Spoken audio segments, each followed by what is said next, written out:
নেত্রকোনায় গারো পাহাড়ি অঞ্চলের এক ব্যক্তির পোষ মানানো শিয়ালই এখন বনের অন্য শিয়ালদের থেকে রীতিমতো রক্ষা করে চলেছে বাড়িতে পোষা হাঁস, মুরগি ও ছাগল। ভক্ষক শিয়ালের রক্ষক হওয়ার এমন কাজে এলাকায় সাড়া পড়েছে। শিয়ালটিকে দেখতে এখন ওই বাড়িতে প্রতিদিনই ভিড় জমাচ্ছেন মানুষ। নেত্রকোনা থেকে দিলওয়ার হোসেন তালুকদারের পাঠানো তথ্য ও ছবিতে ডেস্ক রিপোর্ট। নেত্রকোনার কমলকান্দা উপজেলার ভারত সীমান্ত ঘেঁষা গারো পাহাড়ি অঞ্চল পশ্চিম লেঙ্গুরার নয়নকান্দি গ্রামের এক টিলার পাশেই আজিজুর রহমানের বাড়ি। ভাড়ায় মোটরসাইকেল চালানো আজিজুর রহমান 1 বছর 9 মাস আগে গ্রামেরই একজনকে শিয়ালের 3টি ছানা নিয়ে যেতে দেখেন এবং একটি ছানা নিজের জন্যও রেখে দেন।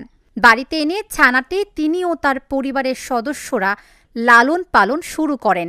বাড়িতে থাকা হাঁস, মুরগি ও ছাগলের সাথে বেড়ে ওঠা শিয়ালটি এক পর্যায়ে পোষ মেনে যায়। সন্তানের মতো লালন পালন করা শিয়ালটিকে আদর করে নাম রাখা হয় লালু। টিলার ঘন বনের ভিতরে গেলেও লালু নামে ডাক দিলেই বাড়িতে দৌড়ে চলে আসে শিয়ালটি।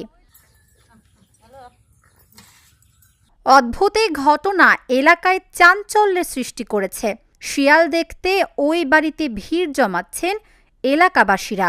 1.5 বছর ধরে শিয়ালটা এনে লালন পালন করতেছে, আমরাও দেখতেছি। কিন্তু এমনি আদর ভালোবাসা দিলে শিয়াল আরো অনেক কিছু যে পুষ মানে এটা আমরাও মানে যেগুলা ছোট ছিল তখন থেকে আর কি দেখতেছি। যে কোনো জিনিস আদর ভালোবাসা দিলে পুষ মানে। প্রতিদিনই দেখি এমনি পাহাড়ে যাই, ছাগলের সাথেও যাই শিয়ালটা। আবার পরে আবার সন্ধ্যা হইলে ছাগলের সাথে আবার ছাগলের খেদায় খেদায় নিয়ে আসে। ছাগল, হাঁস, মুরগি এর বাড়িতে আছে অনেকটি। ছাগল, হাঁস, মুরগি, শিয়ালির একসাথে খাওয়া দাওয়া করে, ব্যক্তিরে খাওয়ান দেয় একসাথে। কোনো সমস্যা কোনো ডারে করতে দেখছি না। ছাগল যেভাবে খাইতেছে, শিয়াল ওইভাবে খাইতেছে। পোষ মানাই লালুই এখন অন্য শিয়ালের উৎপাত থেকে রক্ষা করছে হাঁস, মুরগি সহ বাড়ির ছাগলগুলোকে, বলছেন পরিবারের সবাই। আমার ভাই যে শিয়াল পালে, এই শিয়ালটা মনে করেন যে সন্তানদের মতো, আমাদের ফ্যামিলির একটা সন্তানের মতো। আমার ভাই যদি রাত 12টা 1টা বাজে আসে মোটরসাইকেল নিয়ে, ওরে আগে নিয়ে আসতে যায়। আমরা অনেক সময় চেষ্টা করছি ওদের দাওয়া দিতে, কিন্তু উপজাতির কাছে দিয়ে দিছি, কিন্তু যায় না, উনি যায় না। ও আইসে পড়ে ঘুরে গেরা আইসে পড়ে, আর এই বাড়ির মায়া ছাড়ে না। আর অনেক মনে করেন যে কোনো ক্ষতিও করছে না। অনেকবার চেষ্টা করছি যে ওরে আমরা সাইডে দেই, জাগা মুক্তি দেই, তবে ঘুরে ঘুরে আসে পড়ে। আমাদের উপকার এটাই, আমার কোনো ক্ষতিপাত করে না। আশেপাশের মানুষগুলো নিরাপদে আছে আর কি। প্রতিদিন মনে করেন এরকম 5-6টা নিতগা হাঁস, মুরগি।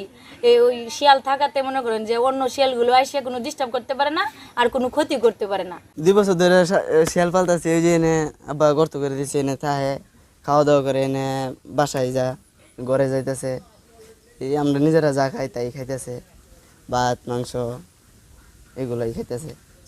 ছাগল বরাবরই সব একসাথে থাকে, কোনো সমস্যা হয় না। আমরা ছোটো থেকে হাঁস, মুরগি সব একসাথে থাকতেছে, খায় না, এগুলো কিছু খায় না। পাহাড়ে লয়ে যেতেছে ছাগলে, আবার সন্ধ্যার সময় একসাথে আইতেছে।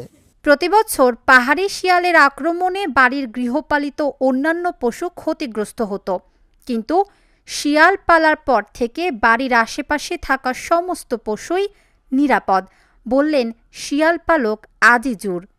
এই 2.5 মাস 3 মাসের বাচ্চা থেকে মানে 18-19 মাস পর্যন্ত আমি এই যে খাওয়াই নিতেছি। আমার বাড়ির ফ্যামিলির সাথে কোনো সমস্যা নাই। এই হাঁস, মুরগি, ছাগল আশপাশে কোনো সমস্যা নাই।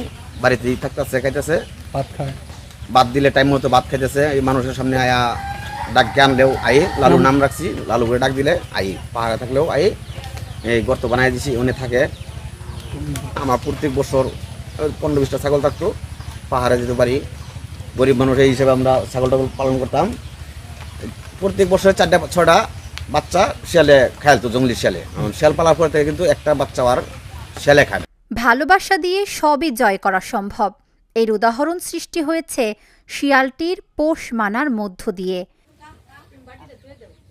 Dhaka journal, news desk.